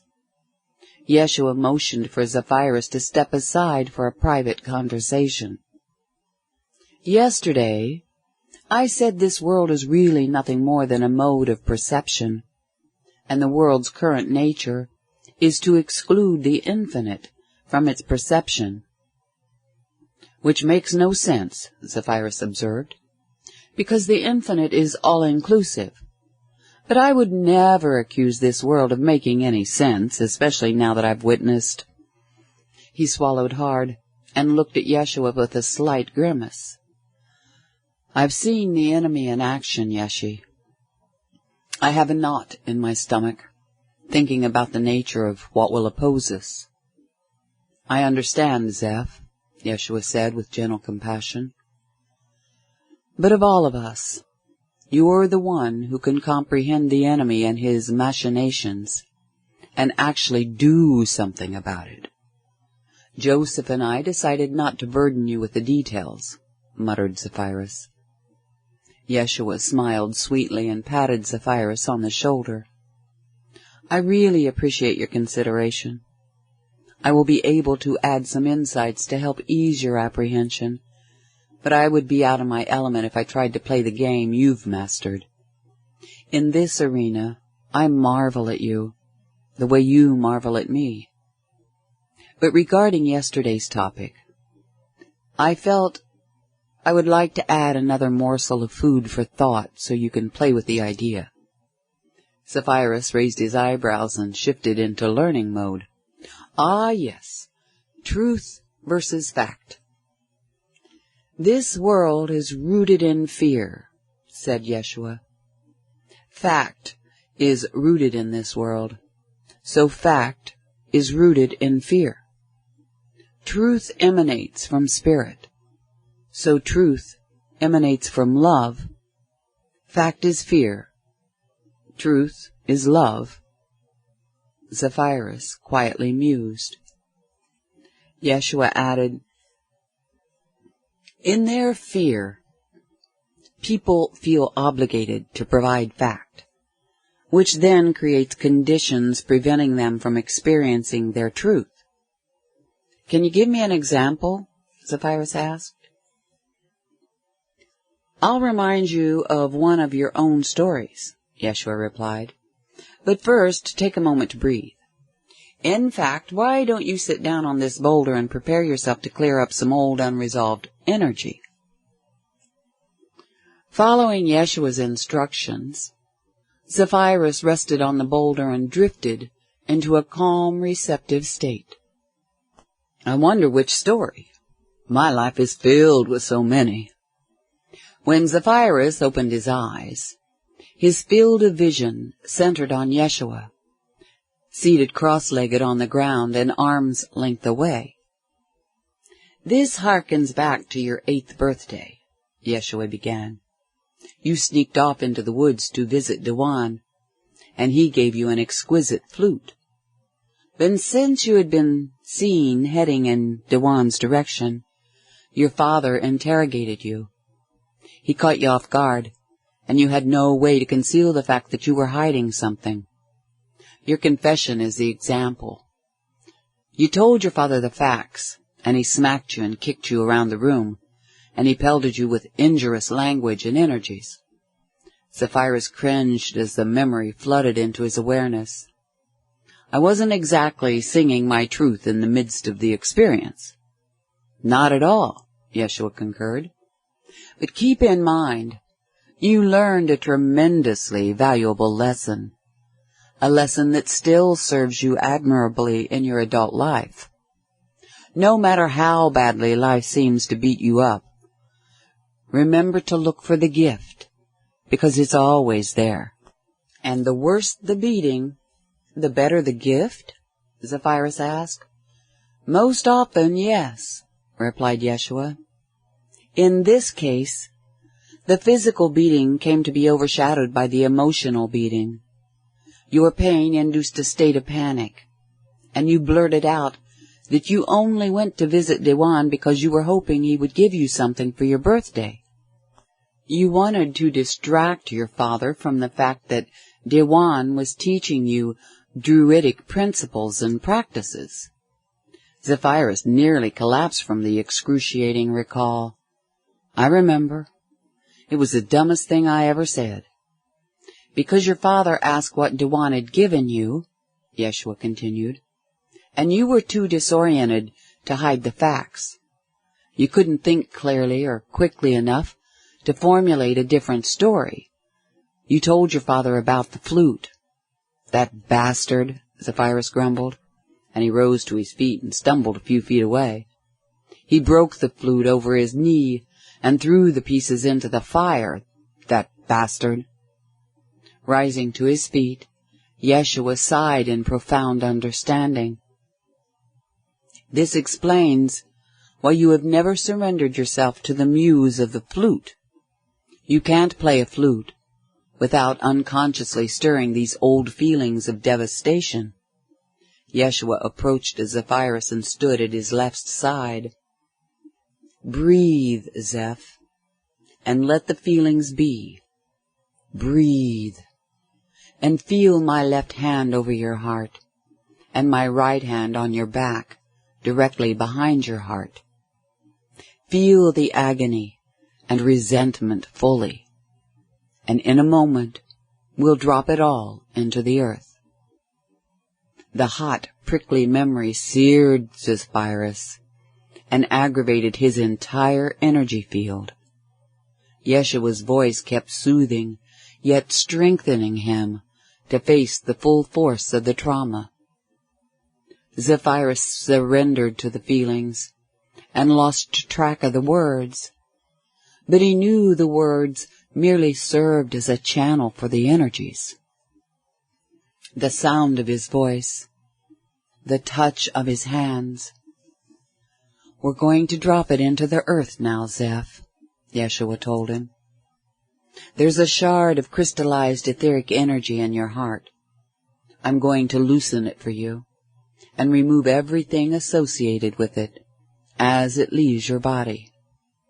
As the pain clears, remember the gift the experience gave you. Contemplate the gift. After a few minutes, Zephyrus emerged from the depths of his contemplation. Yeshua wrapped him in a warm embrace, and then directed him to sit down on the boulder. Zephyrus drew a full breath, and released it with a vocalized sigh. Thank you, Yeshi. You're always right. I can see the gift.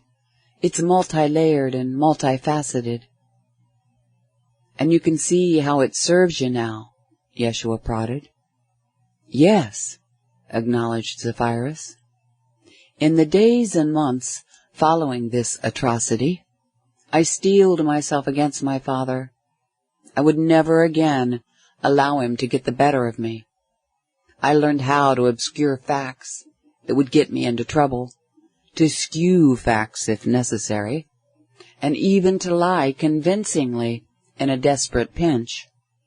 I engineered ways to sneak off, to see Dewan at all hours of the night and day.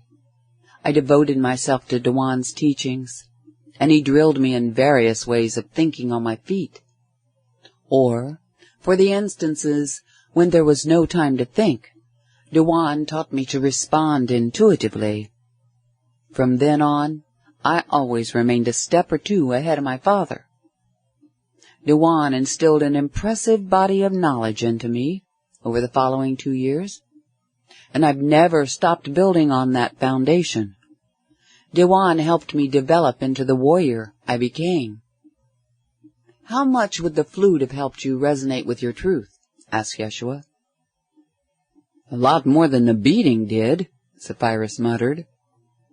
Yeshua sat down on a boulder about 8 feet away. "So, in the midst of the episode, you experienced both ends of the spectrum. Dewan's gift inspired hope and joy, which helped you feel your truth. But the subsequent punishment drove you so far away from your truth, you couldn't even remember it existed. But feeling obligated to provide the wrong facts, you generated a typical human scenario. Fear wins and love loses. And all because of the facts," Zephyrus emphasized, "which you have now pointed out are fear-based, even when they don't cause disaster. What a stupid world. And here's an amusing perspective on part of what you just said. I felt obligated to provide the wrong facts, but within the context of this world, those were the correct facts. This means that correct is wrong. I repeat, what a stupid world." "Now, let's consider the gift," Yeshua suggested. "From a broader perspective, Dewan's gift was sacrificed for the sake of a greater gift, and the greater gift is what you're giving me. We know the priest will eventually try to kill me, Zeph. You can give me the gift of my own life, although my spiritual abilities could prevent any harm from coming to me. Employing those abilities would violate the consensus reality of this world. I have no desire to judge, overrule, and shatter the illusions of humanity. You possess the abilities to resolve such threats by working within the context of current human reality. Through the power of your gift to me, I can shower many gifts on others, and ultimately give the most important gift of all to this planet." Zephyrus reeled under the deluge of realizations. If my father hadn't been such a mean old bastard and spurred me on to become the warrior that I am, your mission— Zephyrus rolled his eyes and shook his head. "I suppose you could have found someone else. But it is all unfolded according to our original plan," Yeshua stated emphatically. "On the soul level, we determined this before birth, and here it is. But our tangential minds got a little carried away with our discussion of your father's tantrum as an example of what happens when people feel obligated to divulge certain factual information, which in turn suppresses the living experience of truth." Zephyrus grinned at Yeshua. "Ah, yes. Now we've come back to the subject of truth is love, fact is fear. Thanks for the new philosophical toy. I'll play with it." "I'm sure you will," said Yeshua. "Love sees, but fear is blind." "We could probably come up with a lot of these contrasts," Zephyrus mused. He heard footsteps approaching and glanced over to see Joseph and Lazarus drawing near. "You laggards are free to join us," Joseph teased. "You're an interesting travel companion, Zeph," said Lazarus. "First you race ahead, now we have to pull you along." "Isn't everybody stopping to rest?" Zephyrus asked, noting that most of their company had passed by and everyone was in motion. "We already rested," replied Lazarus, "but I guess you were too busy to notice." Zephyrus managed a half-smile. "There's no need to pull me, brother. I can always catch up easily." Peering carefully at Zephyrus, Lazarus pursed his lips. "There's a lot of seriousness deep in those blue eyes." Lazarus shifted his gaze to Yeshua. "Helping Zeph with some internal plague?" "Yes," answered Yeshua, "but his nagging concern is a reaction to something external." Yeshua smiled kindly at Joseph and then at Zephyrus. "You can explain everything to Lazarus. He has the stomach and the mind to assimilate the hard facts, and it might help him rise above his perpetual self-pity. Lazarus and Yeshua chuckled and playfully shoved each other. But Yeshua's features quickly grew somber, and his eyes took on their famous faraway expression. "They're going to introduce you to the enemy, Lazarus, without the enemy knowing it. Later, you will introduce Roshaya. Again, the enemy will remain unknowing. You and Roshaya will keep a finger on the enemy's pulse and keep us informed." Pain and confusion showed in Yeshua's beautiful bluish-gray eyes, and he inundated Lazarus with a wave of compassion. "Prepare to be shocked beyond your current sensibilities. Prepare to be appalled to the point that you will taste your own bile. I am not the only being here from other worlds. Others have preceded me, and some of those beings personify what you know as evil." "It's true, Lazarus," Joseph murmured. "We have witnessed Caiaphas and his cohorts at their worst, or at what we can only hope turns out to be their worst, and I can no longer equate these people with humans. And Yeshi is right, as always," added Zephyrus. "Since you have developed a close bond with Roshaya, it will help immensely if you support him in the loss of his innocence." Lazarus looked at Joseph and Zephyrus in turn. "You two are insinuating you've lost your innocence? That explains the haunted expressions in your eyes lately." Lazarus dropped his gaze to the ground for a moment, and then glanced over at Hotep and Eumelia, who were still sharing their parting view of Jerusalem. "And Hotep?" Joseph nodded. "Yes, Hotep shared the nightmare with us, and he will be playing a vital role in our intelligence networking." Frowning at the ground, Lazarus mumbled, "Hotep's eyes have been showing the same troubled look. All three of you have obviously been trying to hide something." A thought struck Zephyrus, and his entire body twitched.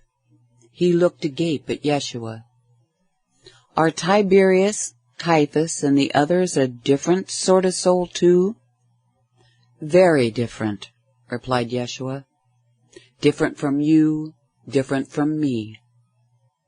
"How did we end up with different kinds of souls?" Joseph asked. Yeshua gestured with open hands toward the other three men. "You are all souls who have lived as humans for so long, you've become sufficiently acclimated so that we could call you human souls. These other souls traveled here from a non-human world, and they are only infiltrators on Earth. Their approach to life remains inhuman, even when incarnated in human form. They claim to be your creators, but it would be far more accurate to say that they have been your breeders. They're a predatory race of beings that have become somewhat agrarian, and they raise humans the way humans raise cattle, sheep, and other animals. In fact, the influence of these beings led humans to violate their position of stewardship in nature and to begin hunting and farming animals." Joseph scratched his head and vocalized a "whew." "This is stretching me a bit further than usual. Let me see how I'm grasping this. For example, men breed sheep to develop a specific texture of wool. In the same way, these other souls breed humans for some purpose we don't understand." "Yes, and it can get extremely complex," Yeshua told him. "So let's keep it simple. These beings once ruled openly, until the humans burst into violent rebellion. Although lacking sophistication in weapons and strategy, The humans attacked their so-called gods in vast numbers, heedless of the losses incurred. "That's what happens when you push people too far," muttered Zephyrus. "The dam breaks, and the engineers become helpless. In this case, the godlings got burned by their own fire. After the rebellion," Yeshua continued, "the godlings, as you call them, opted for an underhanded method of reestablishing control. They started interbreeding with the humans to create a hybrid race." "Wait!" exclaimed Lazarus. "The Elohim? The old gods? This is written in the book of Genesis. The sons of the Elohim took the daughters of men, and their matings produced a new race. The Nephilim, the fallen ones. You mean we're still dealing with their descendants?" "It goes deeper than this," Yeshua responded earnestly. "History has witnessed the same group of souls reincarnating along the same bloodlines for thousands of years. They have created governments and religions as instruments of control, and they strive to prevent humanity from realizing its potential." Zephyrus reeled and momentarily held his head as an old memory burgeoned forth. This must have been what Daewin was explaining when he talked about the people in charge of the Empire. He affirmed we had renegade souls loose on the planet. Any time we humans organized ourselves in any meaningful way, these beings would infiltrate us. Throughout history, they would seduce, corrupt, manipulate, and if possible, gain total control. They would pervert anything good we created, and they had even penetrated the ranks of the Druids. Their infiltration was part of what weakened our culture and rendered us ripe for conquest. As Celts, our spiritual integrity has been undermined. "How can we defend ourselves against something so insidious?" asked Lazarus. He glanced from face to face, shrugging haplessly. "But there is hope," Yeshua insisted. "They grow weaker as the generations pass." "Exactly," Zephyrus exclaimed. "Numericles wrote about the phenomenon in an Egyptian Mathematica. He said the godlings weakened themselves through too much inbreeding. They've been forced to interbreed further with humans, merely to survive." "I want to start reading that treatise when we arrive in Caesarea," said Yeshua. "Did Numericles expound on the results of continued interbreeding with humans?" "No," replied Zephyrus. "But I'm theorizing that the godlings lose more of their powers as they are forced to interbreed." "Excellent, Zeph!" exclaimed Yeshua. "Either way, they lose. Inbreeding maintains their powers on one level, but simultaneously threatens them with extinction. Interbreeding helps them survive, but diminishes their powers. So their choice is, keep inbreeding and lose all your powers, or interbreed with humans and allow their powers to wane. Eventually, the so-called godlings will reduce themselves to a pale shadow of what their ancestors were." "But won't they still possess their instinctive guile?" Zephyrus asked. "Most likely," Yeshua concurred. "But instinct can only function within specific parameters. Your consciousness is not so limited. And in the end, the human capacity for love will tip the scales. And that is precisely what the godlings fear. Above all else, they live in terror of the human heart and its potential." Lazarus glanced around at the other faces and settled on Joseph. "Joseph, you're a comfort to my human heart, because you look as confused as I feel." "I think I'm being stretched beyond my current limits," Joseph responded with an expression of comical bemusement.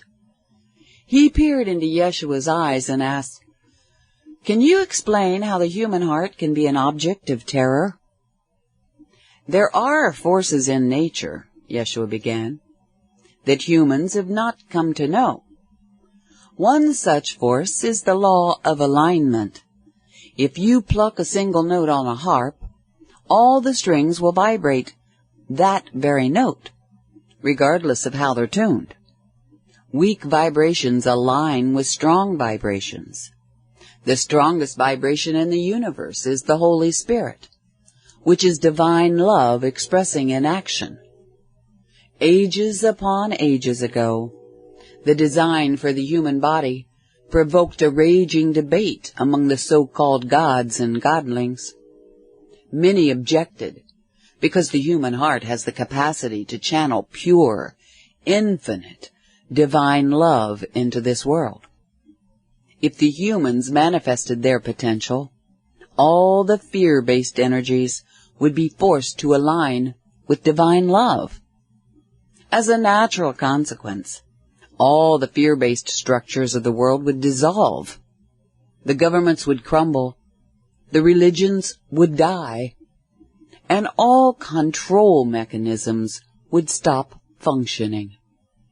Anything that relies on fear to exist would simply cease to be. Zephyrus tilted his head as he processed the information. So that's why the godlings work so assiduously to keep people under control. Noting the smile of approval in Yeshua's eyes, Zephyrus added, "If they left us alone, we could grow into gods ourselves, and the renegade souls would not be able to maintain their evil existence in our presence." "Remember our discussion the other day, Zeph," said Joseph. "As Yeshi reminds us, violence will only beget more violence. Only through forgiveness of the horrors we've witnessed can we embody our true design. We could never manifest ourselves as vessels for divine love if we never forgave." Lazarus heaved a sigh. "We'd better get going. You can begin my education as we travel." Yeshua gave Zephyrus a quick hug, then walked off with Joseph and Lazarus to join the others on the road. Zephyrus ambled over to join Hotep and Eumelia, who were staring silently at the distant city. Zephyrus asked, "Reflecting on your experiences in the big stone box?" Hotep grinned and wrapped an arm around Zephyrus, giving his shoulder a tight squeeze. "Yes, and I owe you an eternal debt of gratitude, Zeph, because I know my days of slavery are over. Not officially yet, mind you, but in truth, I am now free." "You're more than welcome, Hotep," Zephyrus told him. "Even if I eventually have to buy your official freedom on your behalf, you will have your freedom." A wave of his earlier shame returned to his awareness, and Zephyrus found a solace in a feeling of profound thankfulness for Hotep. Deep within, Zephyrus knew he would never have to ask Hotep not to tell Eumelia the facts about how Zephyrus had come to request her when she came of age. It was my own lack of insight, and the facts would only hurt her. Hotep knows better. It's part of his innate wisdom, and he loves Eumelia too. At any rate, if I had to do it all over, I would seek her out in advance and let her live with full assurance in anticipation of her birthday. "You'll never have to buy your freedom for me, Zeph," Hotep said with an air of presentiment in his voice. "I'm already free. The official freedom will come of its own accord. Meanwhile, my service revolves around Yeshua, and there is no other place on earth that I would choose to be than in his company." Hotep's eyes gleamed, and his lips curled into his habitual wry smile. "Besides, you wrangled Rachel out of Pontius for me, and I now have Leah added to the bargain. Aside from people like you and Joseph, show me a free man with blessings of this magnitude." I'm so happy for you, Hotep, said Eumelia. She gave him a tight hug, stepped back and smiled into his mischievous eyes. And I'm happy for Rachel, and I'm happy for Leah. Her gaze moved over to Zephyrus, and her love visibly radiated all through her features. I'm happy. Plain and simple, I'm happy. Take your last look at the fortress, both of you, Zephyrus suggested. I swear upon my very life, your days of slavery have ended. You will return to the Praetorium a few times each year for the holiday seasons, but your palace duties are finished. Hotep threw an intense glare at the palace. His nostrils flared and his eyes brightened. My slavery? It's already done. It's dead. He turned back and hugged Zephyrus.